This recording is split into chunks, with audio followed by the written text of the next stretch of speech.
कहानी की शुरुआत में हमने देखा कि यूएसए का एक फाइटर जेट जब अफगानिस्तान में उड़ रहा था तो अचानक ही कुछ दुश्मनों ने उन पर एक मिसाइल दाग दी। टेरी जो कि प्लेन उड़ा रहा था उसने तुरंत फाइटर जेट का डिफेंस सिस्टम एक्टिवेट किया, लेकिन बदकिस्मती से मिसाइल फिर भी उनके जेट पर आ लगी। प्लेन पूरी तरह कंट्रोल से बाहर हो चुका था और अब जिंदा रहने का सिर्फ एक ही तरीका है, प्लेन से नीचे कूद जाना। दोनों बिना समय गवाए अपने फाइटर जेट से कूद गए। कुछ मिनटों बाद केट और टेरी को होश आया तो वो अफगानिस्तान के रेगिस्तान के बीचों बीच थे, लेकिन इससे पहले टेरी घायल केट की मदद कर पाता अफगानी फाइटर्स ने उन्हें घेर लिया और टेरी पर धुआंधार फायरिंग कर दी, जिससे वो बुरी तरह जख्मी हो गया। फिर जैसे ही एक अफगानी फाइटर टेरी के पास आया तभी अचानक से केट ने उस पर हमला बोल दिया। उसने अपनी बंदूक से उस आदमी को वहीं ढेर कर दिया। इसके बाद केट ने दूसरे दुश्मनों पर भी ताबड़तोड़ फायरिंग की और अपनी बहादुरी से उन्हें निहत्था कर दिया। लेकिन मुश्किलें यहीं खत्म नहीं हुई। अचानक एक और अफगानी फाइटर वहां आ गया और जब केट उस पर फायर करने लगी तो उसे एहसास हुआ कि उसकी बंदूक में तो गोलियां खत्म हो चुकी हैं। मजबूरन उसने वहां से भाग निकलने का सोचा, लेकिन इससे पहले कि वो दुश्मन के हाथों मारी जाए टेरी ने हिम्मत जुटाई और उस अफगानी फाइटर को गोली से उड़ा दिया। इस बहादुरी के बाद टेरी अपनी आखिरी सांसें गिन रहा था। इस हादसे से केट पूरी तरह टूट चुकी थी। वो अपने साथी के पास गई तो टेरी ने उससे माफी मांगी क्योंकि वो उन दोनों को उस मुश्किल से बाहर नहीं निकाल पाया। ये सुनकर केट की आंखें भर आई। अब उसका सिर्फ एक मकसद था, किसी भी तरह रेस्क्यू टीम से बात करना।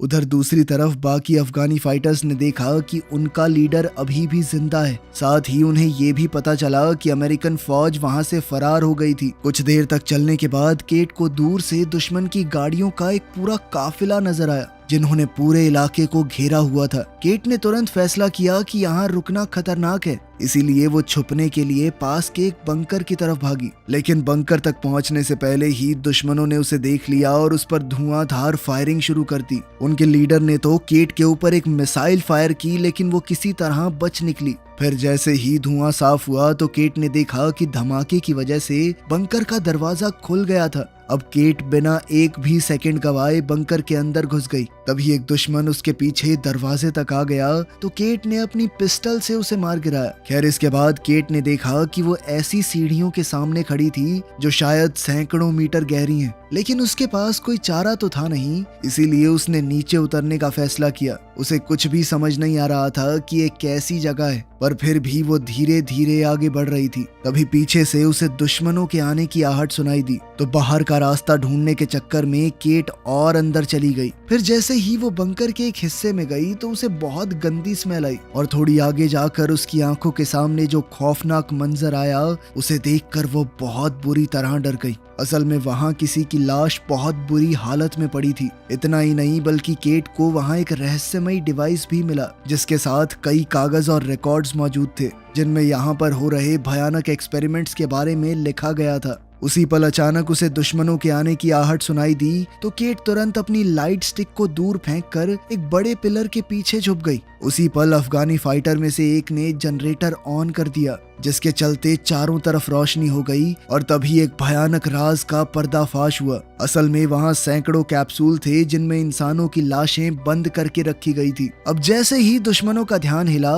तो इस मौके का फायदा उठाते हुए केट ने अपनी फाइटिंग स्किल्स का इस्तेमाल करके अचानक उनमें से एक की बंदूक छीन ली। केट को देखते ही अफगानियों ने एक के बाद एक उस पर धुआंधार फायरिंग शुरू कर दी जिसके चक्कर में एक कैप्सूल टूट गया और उसके अंदर रखी हुई लाश जमीन पर आ गिरी। अब अपनी जान बचाने के लिए केट पास ही में मौजूद एक हैच में नीचे उतर गई। जैसे ही उनके लीडर ने देखा कि केट सुरंग में घुस गई है तो उसने अपने आदमी को उसका पीछा करने का हुक्म दिया ताकि उसे चारों तरफ से घेरा जा सके। फिर उसने चिल्लाकर दूसरे आदमी को वहीं रुकने को कहा ताकि अगर केट वापस लौट कर आए तो भी बच ना पाए। वो आदमी अपनी जगह संभालते हुए धीरे धीरे उस लाश की तरफ बढ़ रहा था जो कैप्सूल से गिरी थी। उधर केट बिना कोई आवाज किए सुरंगों के अंदर रेंगती हुई आगे बढ़ रही थी। जैसे ही उसके पास एक दुश्मन हैच की जांच करने आया तो केट बिल्कुल पत्थर की तरह जमकर खड़ी हो गई। इसी दौरान जो आदमी पहरा दे रहा था उसने सोचा कि गिरी हुई लाशों को एक पर्दे से ढक देता हूँ।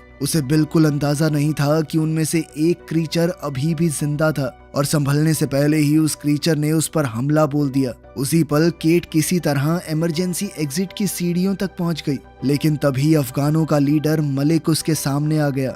उधर दूसरे फाइटर ने अपने साथी की लाश देखी जिसे वो भयानक क्रीचर नोच नोच कर खा रहा था। अब वो डर के मारे जोर जोर से अपने सरदार को मदद के लिए बुलाने लगा। इसी मौके का फायदा उठाते हुए केट ने अपनी फ्लेयर गन से उस आदमी के सीने पर गोली चला दी। फिर तुरंत ही उसने जमीन पर गिरी दुश्मन की राइफल उठाई और एक एक करके सभी को मार डाला। इसके तुरंत बाद केट ने वहां एक ग्रेनेड फेंक दिया और सीढ़ियों पर चढ़ने लगी। फिर जैसे ही केट ऊपर तक पहुंची तो अचानक एक अफगान ने उसका पैर पकड़कर उसे खींच लिया। केट संभल भी नहीं पाई कि उतने में उस आदमी के चेहरे पर वो भयानक क्रीचर टूट पड़ा और उसे भी निगलने की कोशिश करने लगा। ये सब देखकर केट बहुत ज्यादा घबरा गई और बाहर की तरफ भागने लगी। क्रीचर ने उसे पकड़ने की कोशिश की लेकिन केट किसी तरह बंकर से बाहर निकल गई। अब इस क्रीचर को अंदर ही कैद करने के लिए केट ने बंकर के दरवाजे को जंजीरों से बंद कर दिया। पर जैसे ही वो वहां से निकलने वाली थी तो एक और दुश्मन उसके सामने आ गया।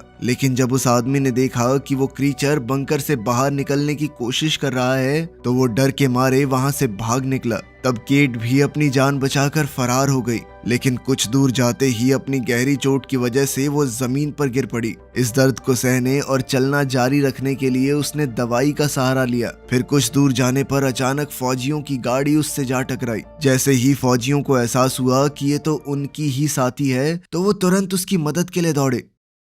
फिर अगले दिन केट को आर्मी कैंप में ले जाया गया। वहाँ उसकी मुलाकात यहाँ के मेजर रॉय से हुई तो केट ने उसे समझाने की कोशिश की कि उस बंकर में कुछ बहुत ही गलत हो रहा है, लेकिन रॉय ने उसकी बातों पर विश्वास नहीं किया। उसने कहा कि लड़ाई के बाद से हालात काफी बिगड़ चुके हैं, इसलिए इस वक्त उनका पूरा ध्यान मेन मिशन पर होना चाहिए। गुस्से में केट ने उस भयानक क्रीचर के बारे में विस्तार से बताया जिसे उसने भागते वक्त देखा था, लेकिन रॉय अपने फैसले से हिला नहीं। केट को जो डिवाइस लैब में मिला था रॉय ने उसे भी अपने कब्जे में ले लिया और उसे कैंप के डॉक्टर के पास भेज दिया। इसी बीच सैनिकों की एक टुकड़ी एक कैदी को लेकर वहां पहुंची तो रॉय ने कहा कि इससे पूरी जानकारी निकलवाओ। वहीं बाहर सार्जेंट टॉम केट को शांत करने के लिए आया क्योंकि वो रॉय के रवैये से काफी गुस्से में थी। खैर बाद में जब पैरामेडिक के पास केट का इलाज चल रहा था तो सार्जेंट टॉम सार्जेंट जोन्स के साथ वहां पहुंचा। उन्होंने केट से कहा कि हमें तुम्हारी बात पर पूरा भरोसा है, लेकिन बंकर में वापस जाने से पहले उन्हें ये जानना जरूरी है कि वहां हुआ क्या था। ये सुनते ही केट ने एक रशियन लाइन लिखी जो उस बंकर के दरवाजों पर लिखी हुई थी। उसकी याददाश्त बहुत तेज है तो उसे सब कुछ अच्छे से याद था, लेकिन केट ये नहीं जानती थी कि आखिर इसका मतलब क्या है। तभी अफगानी कैदी ने बीच में कहा कि ये एक चेतावनी है, इसका मतलब है कि इसे खोलना मना है। इसके साथ ही उस आदमी ने दावा किया कि केट ने उस बंकर के बारे में जो कुछ भी बताया सच उससे कहीं ज्यादा भयानक था, इतना कि वो लोग सोच भी नहीं सकते। इस बात पर टॉम थोड़ा उलझन में पड़ गया। उसने कहा कि अगर उस पर रशियन भाषा में लिखा गया है तो लगभग 30 साल पहले उसे बंद कर दिया गया होगा, क्योंकि 30 साल से यहाँ पर रशिया से कोई नहीं आया। तभी डॉक्टर ने उसकी बात को काटते हुए कहा कि कोई भी इंसान इतने सालों तक बंद रहकर जिंदा नहीं रह सकता। इस पर उस कैदी ने एक और खौफनाक बात कही। उसने बताया कि उस बंकर के अंदर जो जीव जिंदा है वो इंसान है ही नहीं। इस बात ने पूरे ग्रुप को गहरी चिंता में डाल दिया।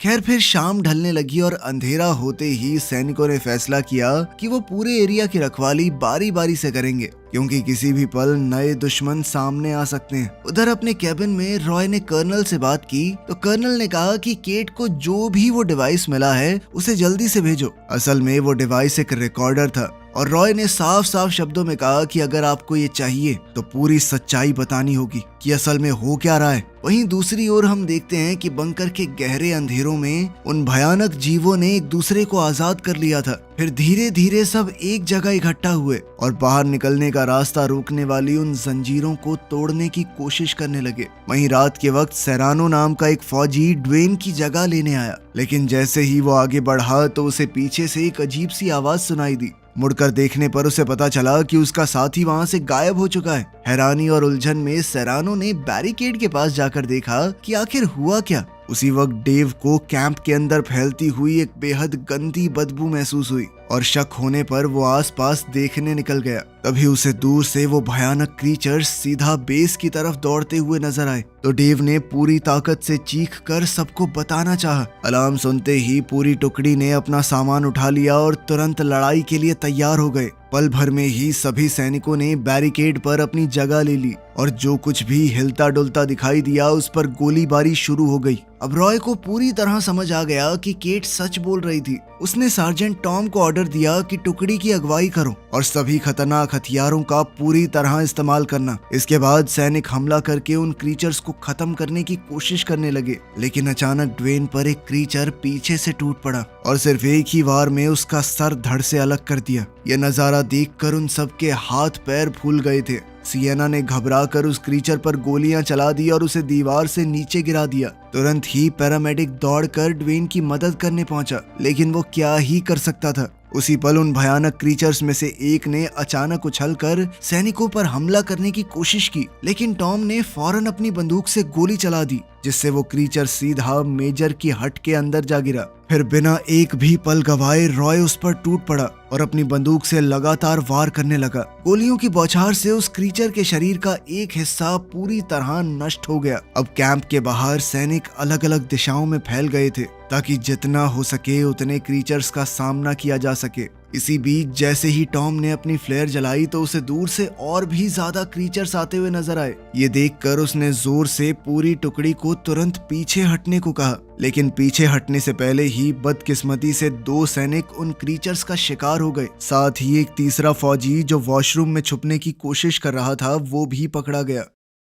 उधर जैसे ही केट को एक क्रीचर के पास आने की आवाज आई तो उसने जल्दी से हथियारों की संदूक खोलने की कोशिश की, लेकिन वो संदूक नहीं खुली और कैबिन के अंदर घुसते ही उस क्रीचर ने केट पर जोरदार हमला बोल दिया। इसके बाद उस भयानक क्रीचर ने अपनी लंबी जुबान से उसे जकड़ने की कोशिश की। अफगानी कैदी ने जैसे तैसे खुद को आजाद किया और जल्दी से वो हथियारों वाली क्रेट खोल दी। फिर उसने जल्द ही एक मशेटी उठाई और पूरी ताकत से क्रीचर पर जोरदार वार किए, जिसके बाद वो क्रीचर जमीन पर गिर पड़ा और केट तब भी गुस्से से लगातार उस पर वार करती रही। वहीं बाहर कैंप में पूरी तरह अफरा तफरी मची हुई थी। एक फौजी अपनी मशीन गन से लगातार उन क्रीचर्स पर हमला कर रहा था, लेकिन मौका मिलने पर एक क्रीचर ने उसे भी मार डाला। इसके बाद वो भारी बंदूक फायर करते हुए अपने आप घूमने लगी और गोलियां सीधा फ्यूल कैंस पर जा लगी। अगले ही पल पूरे कैंप में एक भयानक विस्फोट हुआ और इस धमाके के बाद सैनिकों ने देखा कि एक क्रीचर बिल्कुल उनके सामने खड़ा था। तब उन सब ने मिलकर आखिरकार उसे मार डाला। उसी पल मेजर ने देखा कि उसकी बंदूक की गोलियां खत्म हो गई थी। वो कुछ कर पाता उससे पहले ही एक क्रीचर ने उस पर जबरदस्त हमला कर दिया। तब केट और अफगान कैदी के साथ बाकी सैनिक तेजी से बैरिकेड की तरफ भागे। साथ ही जोन्स ने तुरंत कैदी को अपनी गिरफ्त में ले लिया। अचानक छाई खामोशी को महसूस करते ही टॉम समझ गया कि अब यहाँ रुकना खतरनाक है। उसने सियाना को तुरंत हथियारों के बेस की तरफ दौड़ने का हुक्म दिया, जबकि वो खुद पैरामेडिक के साथ मेजर को ढूंढने निकल पड़ा। कैबिन में पहुंचते ही सैनिक ने उस क्रीचर पर एक स्टन ग्रेनेड फेंका और इसी मौके का फायदा उठाते हुए रॉय ने अपना बेसबॉल बैट उठाया और एक जोरदार वार के साथ क्रीचर को गिरा दिया। इसके बाद सबने मिलकर अपने सीनियर ऑफिसर को बचाया और उसे आर्मरी में ले गए, जहां डेव और बाकी सैनिक के कंटेनर को खोलने की कोशिश कर रहे थे। इसी बीच सैनिक बड़ी टुकड़ी के पास लौटे, लेकिन अचानक एक क्रीचर ने उन पर हमला कर दिया। अब केट ने कंटेनर से एक कुल्हाड़ी उठाई और सीधा क्रीचर की पीठ पर चढ़ गई। केट ने उस क्रीचर को काफी हद तक घायल कर दिया, जिसके बाद टॉम ने आगे बढ़कर उसे पूरी तरह खत्म कर दिया। फिर रास्ता साफ होते ही पूरा ग्रुप दौड़कर कंटेनर के अंदर घुस गया। दरवाजा बंद करने के बाद उन्होंने थोड़ी देर के लिए आराम किया और फिर आगे क्या करना है ये सोचने लगे। सुबह होते ही जब सैनिकों ने कंटेनर का दरवाजा खोलकर कैंप का जायजा लिया तो अपनी आंखों के सामने का मंजर देखकर वो दंग रह गए। असल में वहाँ ना तो कोई क्रीचर था और ना ही मरे हुए सैनिकों की लाशें। थोड़ी देर ढूंढने के बाद उन्हें आखिरकार एक क्रीचर की लाश मिली तो सब मिलकर उसे ध्यान से देखने लगे ताकि ये समझ सकें कि आखिर इस भयानक क्रीचर का राज क्या है। जांच के दौरान डॉक्टर विल्क्स को पता चला कि वो क्रीचर अपने दांत अंदर बाहर कर सकते हैं। उनकी चमड़ी बेहद मोटी है और हैरानी की बात तो ये थी कि उनके शरीर के कई अंग इंसानों वाले थे। सिर्फ इतना ही नहीं, उनके ग्रुप को ये भी समझ आ गया कि इन क्रीचर्स की सबसे बड़ी कमजोरी है धूप। इनका डीएनए पूरी तरह से बदल चुका है, इसलिए सूरज की रोशनी इन पर सीधा असर करती थी। इसी बीच मेजर ने बताया कि कर्नल से बातचीत के दौरान उसे एक खास जानकारी मिली थी। तब उसने केट से माफी भी मांगी क्योंकि उसने शुरुआत में उसकी बात पर भरोसा नहीं किया। फिर रॉय ने बताया कि कई साल पहले एक मीटियोर धरती पर गिरा था, इसी इलाके में आसपास। उसे देखकर रशियन साइंटिस्ट उत्सुक हो गए और वो ये जानने की कोशिश करने लगी कि आखिर ये चीज क्या है। जांच के दौरान उन्हें वहां एक बहुत बड़ी स्पेसशिप मिली जो पूरी तरह तबाह हो चुकी थी। ये देखकर वो लोग पूरी तरह से हैरान रह गए। तब उन्होंने इस स्पेसशिप में मिले क्रीचर के डीएनए का इस्तेमाल करके एक सुपर सोल्जर बनाने की कोशिश की। ये सुनते ही केट चिंता में आ गई। उसने बताया कि उसने अंडरग्राउंड बंकर के अंदर कैप्सूल्स में तैयार होती हुई एक पूरी सेना देखी थी जो किसी भी पल जाग सकती है, इसीलिए उन्हें तुरंत वहां से निकलना होगा। लेकिन अब उनके सामने मुश्किल ये थी कि रेगिस्तान से निकलने के लिए उनके पास फ्यूल नहीं है। हालात को समझते हुए उन सबको ये एहसास हो गया कि अब उन्हें यहीं रुककर इन क्रीचर्स का सामना करना होगा। रॉय ने सबके सामने वादा किया कि वो आखिरी सांस तक अपने साथियों के साथ लड़ता रहेगा। तभी अचानक टेबल पर पड़ा हुआ वो क्रीचर दोबारा से जिंदा हो गया। वो चारों तरफ मौजूद लोगों पर हमला करने लगा और अपनी लंबी जुबान से केट का सर निगलने की कोशिश की। तब खुद को बचाने के लिए केट ने जोर से अपना सर ही उस क्रीचर पर दे मारा। तब रॉय को एहसास हुआ कि ऐसे तो उसकी पूरी टुकड़ी ही खत्म हो जाएगी। तब उसने अपना ग्रेनेड निकाल लिया और बिना एक भी पल सोचे रॉय सीधा उस मॉन्स्टर पर कूद पड़ा। अगले ही पल जबरदस्त विस्फोट हुआ जिसमें उसका शरीर पूरी तरह से नष्ट हो गया। तभी टॉम घबराकर अपने दोस्त की मदद करने के लिए दौड़ा, लेकिन रॉय को बचाया नहीं जा सकता था। खैर, खुद को संभालने के बाद टॉम अब उस कैदी के पास गया और उसे आजाद करने का फैसला किया। वो चाहता था कि अब वो मिलकर काम करें, क्योंकि उस आदमी ने उनसे एक बात भी झूठ नहीं बोली। इसके बाद पूरी टुकड़ी इकट्ठी हुई और वो सब अपने हथियारों, सामान और गोली बारूद का हिसाब लगाने लगे। जल्द ही उन्हें समझ आ गया कि अगर दोबारा हमला हुआ तो उनके पास इतना गोली बारूद नहीं है कि वो उसे रोक सके। इसीलिए उन सब ने मिलकर एक फैसला लिया कि इससे पहले वो क्रीचर्स उनके ऊपर हमला करें, वो पहले ही बंकर पर हमला करके सारे क्रीचर्स को वहीं खत्म कर देंगे। इस आखिरी मिशन के लिए जल्दी ही सैनिकों ने पूरी तैयारी कर ली। टॉम ने सबसे कहा कि हमारा काम सिर्फ इतना सा है कि हमें बंकर के बाहर बम लगाकर विस्फोट होने से पहले वहां से निकलना है। जैसे ही वो बंकर के पास पहुंचे तो टॉम, जेम्स, केट और वो कैदी कबीर, सिर्फ ये 4 लोग बंकर के अंदर घुसे। बाकी फौजी बाहर ही रुक गए। उन्होंने बिना वक्त बर्बाद किए अलग अलग जगहों पर विस्फोटक लगाकर वहां से निकलना शुरू कर दिया। लेकिन बाहर निकलते हुए टॉम की नजर जमीन पर पड़े हुए एक मेडालियन पर गई जो असल में केट का था। उसे उठाने के लिए जैसे ही वो सीढ़ियों की तरफ बढ़ा तो अचानक एक क्रीचर ने उसे पकड़कर जोर से नीचे खींच लिया। कुछ ही सेकंडों बाद केट को रेडियो पर टॉम की आवाज सुनाई दी। उसी पल उसे समझ आ गया कि क्रीचर्स ने टॉम को कैदी बना लिया है। अपने दोस्त को बचाने का पक्का इरादा करते हुए केट ने बाकी सैनिकों के साथ फिर से नीचे जाने का फैसला किया ताकि टॉम को ढूंढकर वापस लाया जा सके। अब एलिवेटर क्रेन को चलाने के लिए विल्क्स मिलिट्री व्हीकल के अंदर ही रुका रहा। हालात बहुत खराब थे, लेकिन फिर भी सभी लोग नीचे अंडरग्राउंड एरिया तक पहुंच गए। इसी दौरान मेडिक को रेडियो पर एक अलर्ट सुनाई दिया जिसमें ऑर्डर्स मिले कि अगले 20 मिनट के अंदर अंदर उन्हें पूरे इलाके को खाली करना होगा।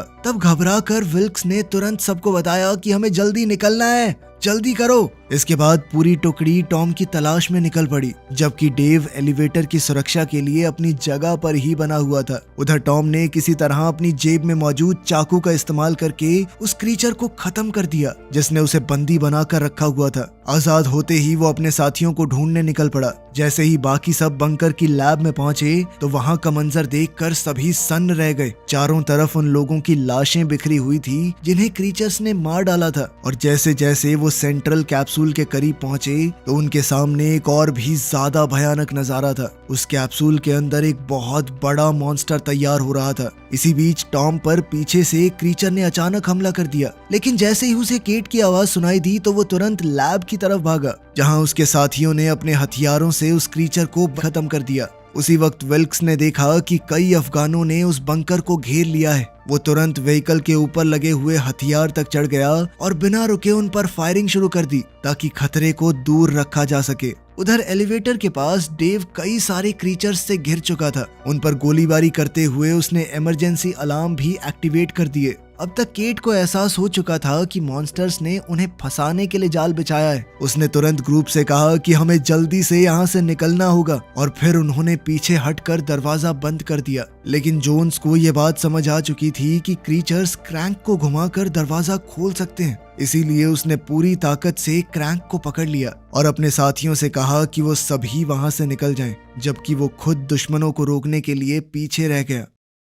उधर बाहर विल्क्स की बंदूक की गोलियां खत्म हो गई थी। उसने जल्दी जल्दी रीलोड करने की कोशिश की, लेकिन उसे बिल्कुल अंदाजा नहीं था कि एक अफगानी बिल्कुल उसके नीचे मौजूद था। इसी बीच बंकर से निकलते हुए सियाना के कानों में पीछे से एक भयानक गरज सुनाई दी। वो खुद वहीं रुक गई ताकि उसके बाकी साथी सुरक्षित तरीके से एग्जिट तक पहुंच सकें। थोड़ी ही देर में पूरी टुकड़ी एलिवेटर तक पहुंच चुकी थी, लेकिन जैसे ही टॉम को एहसास हुआ कि सियाना उनके साथ नहीं है तो उसने तुरंत उसे बचाने का फैसला किया। उसने बाकी सबको ऑर्डर्स दिए कि अगर मैं 5 मिनट के अंदर अंदर बाहर नहीं आया तो सारे बॉम्ब्स एक्टिवेट करके वहां से निकल जाना। उधर सियाना पर एक क्रीचर ने अचानक हमला कर दिया। वो आसपास पड़े सामान का इस्तेमाल करके अपने दुश्मन का सामना कर रही थी। गुस्से में वो लगातार वार करती रही और आखिरकार उसने क्रीचर को खत्म कर दिया। लेकिन तभी पीछे से एक और क्रीचर आया और उसके चेहरे के एक हिस्से को बुरी तरह नोच लिया। ये वार इतना भयानक था कि सियाना की मौके पर ही मौत हो गई।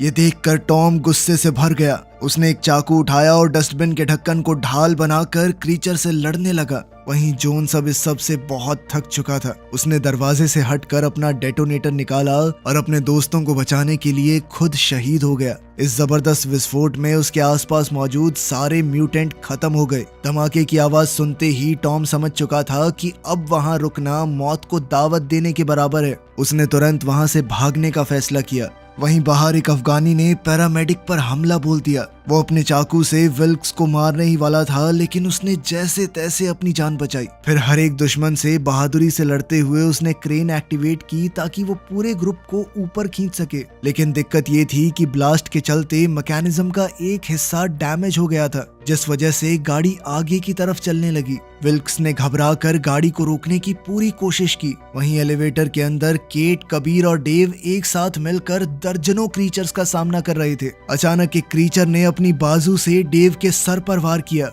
और वो वहीं पर ढेर हो गया। जैसे ही पैरामेडिक को समझ आया कि क्रेन को अब रोका नहीं जा सकता, तो उसने गाड़ी की दूसरी तरफ कूदने का फैसला किया। इसी बीच उनकी लड़ाई के दौरान कबीर को सीढ़ियों के ऊपर मिलिट्री व्हीकल दिखाई दिया, लेकिन तभी एक क्रीचर ने उसे पकड़ लिया और कबीर समझ चुका था कि अब उसका बचना मुश्किल है। उसने जोर से चिल्लाकर केट को प्लेटफॉर्म से कूदने को कहा। उसकी वजह से बिल्कुल ऐन मौके पर केट की जान बच गई, जबकि एक जबरदस्त धमाके में कबीर और बाकी सभी क्रीचर्स खत्म हो गए। कुछ सेकंडों बाद केट की मुलाकात टॉम से हुई। दूसरी तरफ विल्क्स पर अभी भी कुछ दुश्मन जानलेवा हमला करने वाले थे, लेकिन आखिरी पल पर उनकी टीम वहां आ पहुंची और अपने हथियारों से सबको खत्म कर दिया। थोड़ी देर बाद उनके ग्रुप ने देखा कि मिलिट्री प्लेन एक न्यूक्लियर मिसाइल फायर कर रहा है। तब वो लोग तुरंत एक गाड़ी में बैठकर वहां से भागने की कोशिश करने लगे। आखिरकार एक बड़ा बम जमीन पर आ गिरा और रेगिस्तान के कई किलोमीटर के इलाके में सब कुछ तबाह हो गया। इस धमाके में मुश्किल से सिर्फ 3 लोग अपनी जान बचा पाए थे। वो ये समझ चुके थे कि यह हमला इस बात को यहीं दबा देने के लिए किया गया था, और उन्होंने भी बिना पीछे देखे हमेशा के लिए उस जगह को छोड़ दिया। वीडियो पसंद आई तो लाइक कर देना, चैनल को सब्सक्राइब कर लेना। मिलते हैं अगली वीडियो में।